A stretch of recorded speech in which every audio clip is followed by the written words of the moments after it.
한 주간의 고양시 주요 소식을 짧게 정리해드리는 고양신문 뉴스체크 5월 첫째 주입니다. 네, 오늘이 5월 1일 노동절이라서 직원들은 다 쉬는데 남동진 기자와 저 그리고 또 우리 편집 기자 이렇게 셋이서 나와서 영상을 찍고 있습니다. 네, 자, 즐거운 마음으로 나와서 찍고 있습니다. 즐거운 마음 맞으신가요? 네. 예. 오늘의 헤드라인 말씀드리겠습니다. 고양시 전세 보증 사고가 작년에 비해 4배나 증가했다는 소식입니다. 김연아 불법 정치자금 모금 의혹 좀 더 취재해서 전해드리겠습니다. 고양시 신규 소각장 입지를 재공모하는데 동의율 요건을 제외했다고 합니다. 검찰 독재, 민생 파탄, 전쟁 위기를 막기 위한 고양 비상 시국회의 출범 선언이 있었습니다. 킨텍스 옆에 탄소 제로 고양 숲을 만들자는 모임이 있었습니다.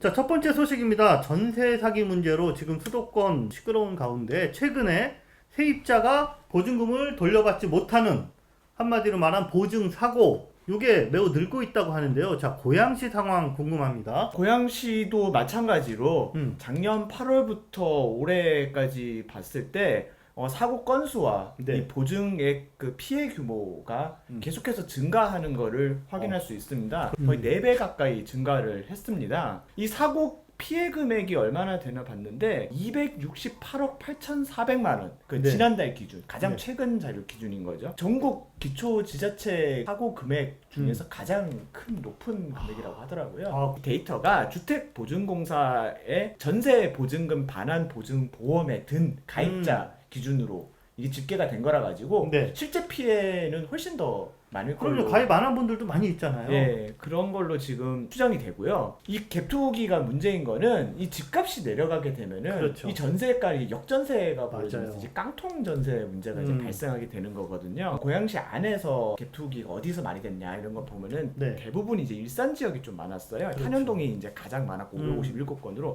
그다음에 이제 일산동, 중산동, 풍동 이런 순으로 나타났었는데 이번에 이제 실제 보증 사고 발생한 지역도 보면은 이 상당수가 이제 일산 동서구에 많이 모여 있습니다. 이제 네. 일산 동구에 40건, 일산 서구에 34건, 87건 중에 거의 대다수가 이제 일산 쪽에 몰려 있는 거죠. 그래서 이 전세가율을 한번 봤어요. 이게 나와 있는 데이터로 보면은 동구 같은 경우 88.7% 다세대 주택들 기준입니다. 네.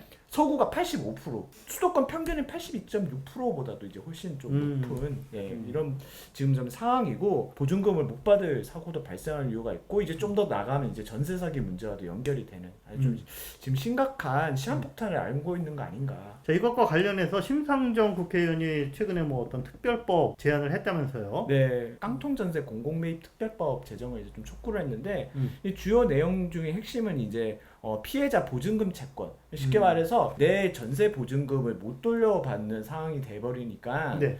그 부분에 대해 가지고 공공이 이 채권을 이제 우선 매입을 해서 네. 이분들의 그 피해를 보상해 주거나 아니면은 그 깡통 전세를 공공이 매입을 해서 공공 임대로 이제 전환을 하는 그런 내용들을 좀 담은 내용인 것 같고 아울러서 이제 피해자 지원 방안들 이런 것들도 좀 같이 담아낸 특별법이라고 합니다. 네, 그렇습니다. 이 전세 보증 사고 이거를 과연 그냥 개인과 개인의 어떤 계약상의 이런 리스크로 우리가 계속 그렇게 바라볼 것이냐, 아니면 이게 사회적 정책의 실패로 바라보고 공공의 책임을 좀 더 고민할 것이냐, 우리가 앞으로 함께 이 문제를 좀 생각해 봐야 될 것 같습니다.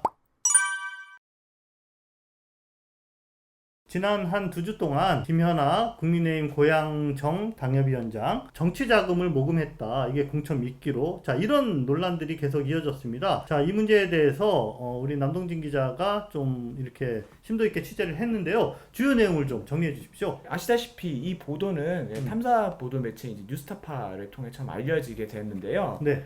작년 4월에 이 고양시 이제 좀 약간 보수 성향 시민 단체인 피플랫폼에 이제 김성호 대표가 고발을 했던 사안입니다.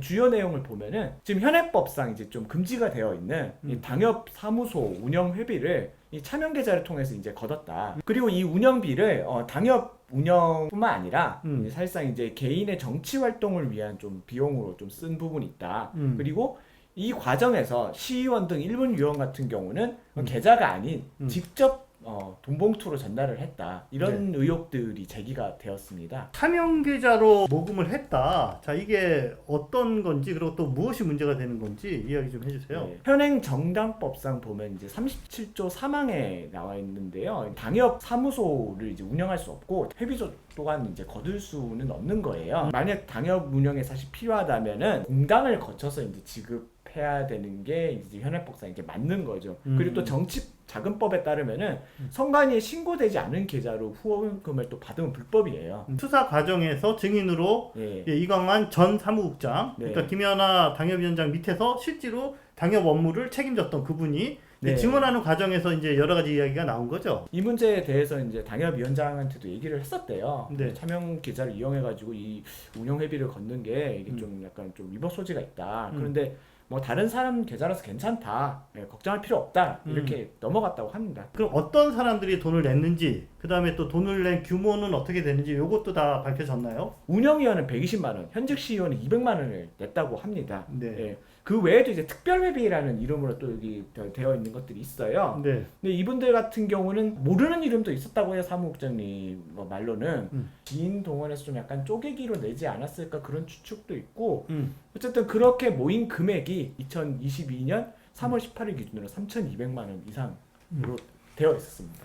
네, 현행법상 어쨌든 불법 소지가 다분히 있음에도 불구하고 이렇게 운영 회비를 낸 분들, 자, 이 낸 분들은 그 낸 이유가 과연 무엇일까요? 아무래도 공천 문제와 연관되어 있지 않을까. 여기에 입금하신 분들 중에 5명이 실제로 지방선거 때 공천이 돼서 당선이 돼서 시도위원으로 활동하시는 분으로 이제 확인이 됐고요. 차명의 당사자도 포함되어 있습니다. 그리고 심지어는 이거를 이제 직접 계좌 내역에 남으면은 좀 문제 소지가 될 수 있다. 이렇게 해서 봉투로 이렇게 전달하는 그런 정황도 있었다. 녹취 파일 안에 그런 정황이 담겨 있는 것들을 이제 뭐 경찰 수사 때 제출했다. 이런 내용도 지금 제기가 되고 있고요. 직접 전달한 금액 같은 경우가 아까 그 3,200만 원 제외하고 1,000만 원 정도 될 것으로 이제 보고 있습니다. 그러니까 적어도 공천을 받고자 하는데 이 운영회비를 안 내고는 카드도 못 내미는 그런 분위기가 아닐까라고 추측을 하는 거죠. 네. 자, 그 돈이 어떻게 쓰였느냐 이것도 좀 관심인데 예, 그런 내용도 조금 정리해 주시죠. 당협위원장 개인이 운영하고 있는 걸로 알려진 이 포럼 행사 비용과 관련된 요 비용들부터 시작해서 이제 본인 경조사비, 네. 화환 그리고 뭐 심지어는 이제 개인 사무실 정기 수리 비용까지 요 기자를 통해서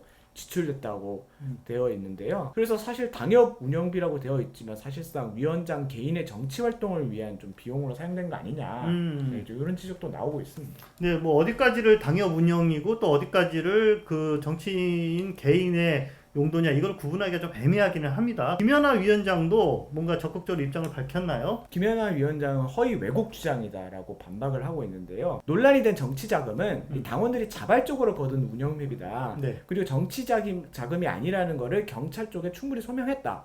그리고 아울러 현금이 담긴 돈봉투는 직접 요구한 적도 받은 적도 없다. 네. 이렇게 입장을 밝혔습니다. 김연아 위원장이 이렇게 좀 통화를 시도를 했는데 네. 좀 연락은 닿지 않았고요. 문자를 통해 아주 답변이 왔는데 예. 공개된 내용은 사실을 왜곡한 내용이면 일부는 허위다. 이렇게 주장을 했고 제보자의 일방적인 주장일 뿐이기 때문에 현재 또 수사기관에서도 진실을 밝히기 위해서 최선의 노력을 다하고 있으므로 차분히 수사 결과를 기다려보는 게 바람직할 것으로 생각된다.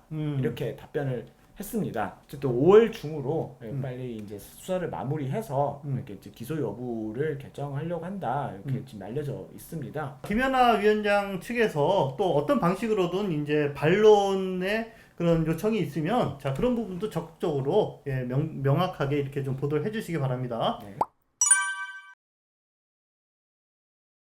또 신규 쓰레기 소각장 입지 성정을 위한 주민 공고를 한다고. 네, 맞습니다. 정확한 명칭은 폐기물 처리 시설인데요. 자, 이게 고양시 발등의 불이다. 이 이야기 몇 번 해드렸죠. 2026년부터는 김포 수도권 쓰레기 매립장에 더 이상 쓰레기를 갖다 버릴 수 없습니다. 그리고 백석동 소각장 기존에 사용하는 여기도 2030년이면 사용기한이 종료가 됩니다. 자, 그래서 작년 7월에 그리고 올해 1월 이렇게 두 차례나 주민 공모를 고양시가 했습니다. 새로운 부지를 찾기 위해서요.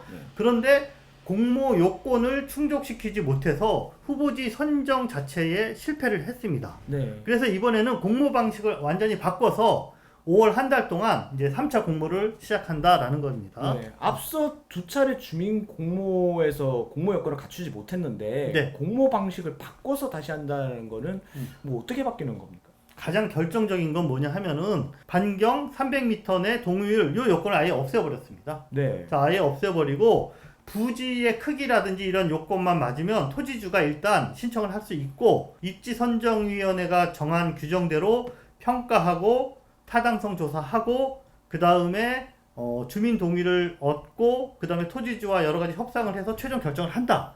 이렇게 룰을 바꾼 거예요. 그 모든 데의 가능성을 열어놓고 협상을 좀 해보겠다라는 어떤 절박함이에요. 주민들에게 직접 찾아가 설득도 해보고 타당성 조사도 하고 우리가 주민들에게 제공을 하려는 계획들도 많이 있다. 근데 그런 거를 좀 설명할 수 있는 기회를 얻기 위해서 입지선정위원회에서 뭔가 실효적인 이런 협상의 방안을 좀 찾아가겠다. 네. 자, 이렇게 해석이 됩니다. 신규 소각장 규모는 그럼 어떻게 되는 건가요?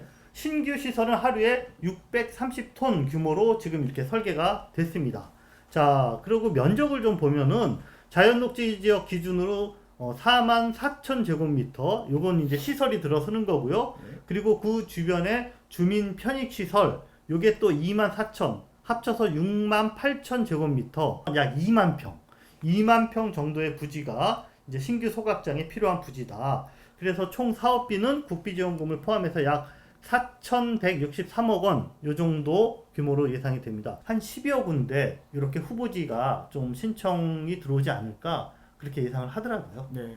뭐 앞으로 이제 진행하는 과정을 이제 좀 지켜봐야겠지만은 네. 특히나 이 문제는 주민분들의 동의 과정이 충분히 좀 담보되는 방향으로 진행이 돼야 될 것 같습니다. 그래야 되겠죠.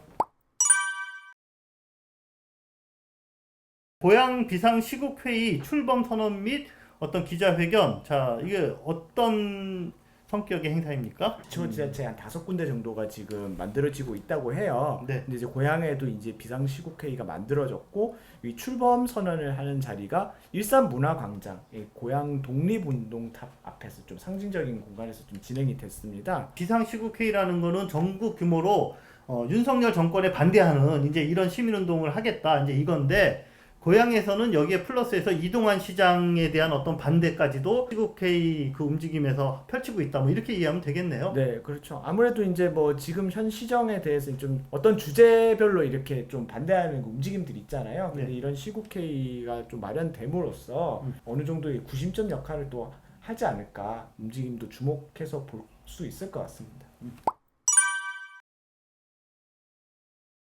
아침에 진행됐었죠. 킨텍스 옆에 탄소제로 고향숲 만들자라는 그러한 좀 뭐 걷기 행사 네. 같은 게 열렸던 것 같은데 갔다 오셨죠? 자, 요게 뭐냐 하면요. 킨텍스 남쪽 한류천 인근의 약 5만 제곱미터 땅에 탄소 제로 고향 숲을 만들자라는 캠페인을 지금 추진하는 이런 단체가 있습니다. 탄소 제로 숲 고향 네트워크라고 하는데요.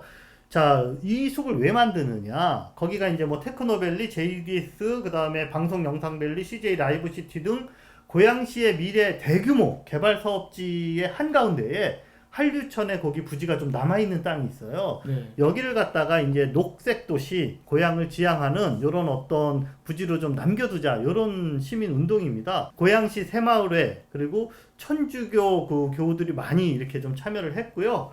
또 고양시의 여러 뭐 생태 환경 이런 단체들이 같이 이렇게 합류를 해서 뭐 한쪽에서는 생태 공부하고 한쪽에서는 환경 정화 활동 펼치고 또 한쪽에서는 시민 걷기 이런 프로그램들을 동시다발적으로 이렇게 했습니다. 정치인분들도 많이 오셨던. 예, 맞아요. 이날 비가 와서 예상보다 많이 적게 왔다라고 하는데도 한 600여 명이 모였고 네. 정치권에서도 뭐 이동환 시장, 또 홍정민 국회의원, 그리고 방협위원장, 지역위원장, 시도위원 이렇게 해서 여야 구분 안 하고 많이 이렇게 참여를 했습니다. 네. 자, 그래서 이 탄소제로서 고향 네트워크는 올해 가을에도 또 한번 좀 대대적인 행사를 열면서 네. 시민들이 많이 이렇게 관심을 가져주시기를 부탁한다라고 이야기했습니다. 네, 뭐 어찌됐건 탄소 제로 숲이라는 이 취지가 굉장히 좋고 네. 또 이제 첫 출발점에서 여야가 좀 함께 정치권이 이게 관심을 한 가졌다. 마음으로 이렇게 관심을 가진다는 점은 굉장히 좀 주목할 만한 부분인데 네. 어찌됐든 좀 잘 진행됐으면 좋겠네요. 네.